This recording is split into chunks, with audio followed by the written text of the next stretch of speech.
Hello friends, welcome to Chitra's cooking feast. இன்றைக்கி நம்ம வீடியோவில் எக் பரோட்டா ரெசிபி தாங்க பார்க்க போகிறோம். இது எப்படி பண்ணலான்னு பார்க்கலாம் வாங்க.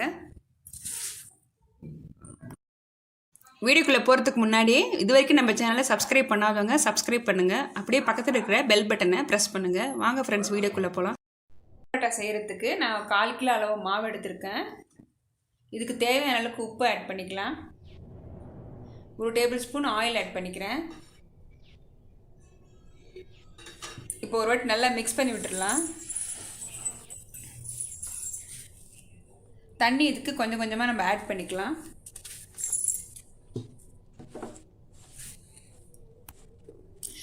சப்பாத்தி மாவு பதத்துக்கு சாஃப்டாக பிசைஞ்சு எடுத்துக்கலாம்.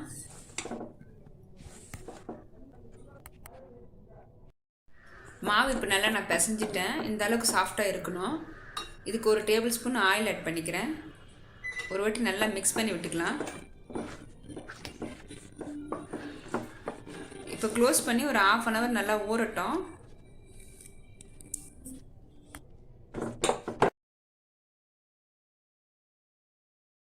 அடுத்தது ஒரு பவுலில் 2 முட்டை, 1/4 டீஸ்பூன் மஞ்சத்தூள் ஆட் பண்ணியிருக்கேன். 1/2 டீஸ்பூன் மிளகாத்தூள் ஆட் பண்ணிக்கலாம். 1/2 டீஸ்பூன் மிளகுத்தூள். அடுத்தது சீரகத்தூள் 1/2 ஸ்பூன். தேவையான அளவுக்கு உப்பு கொஞ்சம் ஆட் பண்ணிக்கலாம். இப்போ இது எல்லாமே நல்லா மிக்ஸ் பண்ணி விட்டுடலாம். ஒரு ஃபோக் ஸ்பூனில் நல்லா மிக்ஸ் பண்ணிக்கலாம். உங்கள்கிட்ட பீட்டர் இருந்ததுன்னா நீங்கள் பீட்டரில் கூட நல்லா மிக்ஸ் பண்ணலாம். ஒரு நிமிஷத்துக்கு நல்லா மிக்ஸ் பண்ணிக்கலாம். அப்போ தான் நமக்கு எக் பரோட்டா நல்லா ஸ்பாஞ்சியாக இருக்கும். நான் இப்போ 1 நிமிஷத்துக்கு நல்லா மிக்ஸ் பண்ணிட்டேங்க. அடுத்தது இதில் ஒரு பச்சை மிளகாய் பொடியை கட் பண்ணியிருக்கேன், அதை ஆட் பண்ணிக்கிறேன். அடுத்தது ஒரு வெங்காயம் பொடியை நறுக்கி வச்சுருக்கேன். இப்போ இது ஆட் பண்ணிக்கலாம். கொத்தமல்லி கட் பண்ணி வச்சுருக்கேன், இதுவும் ஆட் பண்ணிக்கிறேன். இப்போ எல்லாமே ஒரு வாட்டி நல்லா கலந்து விட்டுக்கலாம். அடுத்தது சப்பாத்தி மாவு நான் திரட்டுறதுக்கு மாவு எடுத்திருக்கேன். இது நல்லா திரட்டிக்கலாம். நல்லா மெல்லிஸாக திரட்டிக்கோங்க. முடிஞ்ச அளவுக்கு அகலமாக எவ்வளோ மெல்லிஸாக வருமோ அந்த அளவுக்கு நீங்கள் மெல்லிஸாக திரட்டிக்கோங்க. நான் இந்த அளவுக்கு திரட்டியிருக்கேன். இந்த அளவுக்கு இருந்தால் தான் நம்ம ஃபோல்டு பண்ணும்போது சப்பாத்தி மாவு நல்லா வேகும் உள்ள. இப்போ அடுத்தது நம்ம மிக்ஸ் பண்ணி வச்சுருக்க முட்டையை ஆட் பண்ணிக்கிறேன். ஆட் பண்ணிவிட்டு நல்லா நம்ம அகலமாக ஸ்ப்ரெட் பண்ணி விட்டுடலாம்.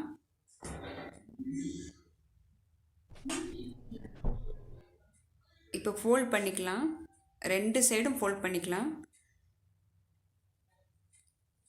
அடுத்தது ஆப்போசிட் சைட்ஸ்லேயும் நம்ம நல்லா ஃபோல்ட் பண்ணிடலாம். இது நல்லா ஒட்டிக்கும். ஏன்னா நம்ம உள்ளே முட்டை சேர்த்திருக்கிறதால வெளியே வராது ஸ்டஃபிங்கு. இப்போ ஸ்டஃபிங் பண்ணதை நான் இப்போ எடுத்து நிதானமாக சப்பாத்தி கல்லில் போட்டுட்டேன். மீடியம் ஃப்ளேம்லேயே வச்சு நல்லா நம்ம ஃப்ரை பண்ணி எடுத்துக்கலாம். 2 பக்கமும் போட்டதும் திருப்பி போடாமல் 1 நிமிஷம் விட்டு திருப்பி போடுங்க.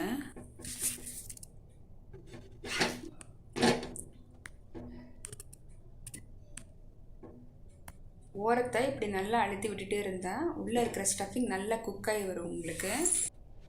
இப்போ நம்ம சேர்த்திருக்கிற முட்டை ஸ்டஃபிங்கை இப்போ பாருங்கள், வெளியே வரவே இல்லை. இப்போ கரெக்டாக குக் ஆகிட்டு இருக்குது ஓரத்துலலாம்.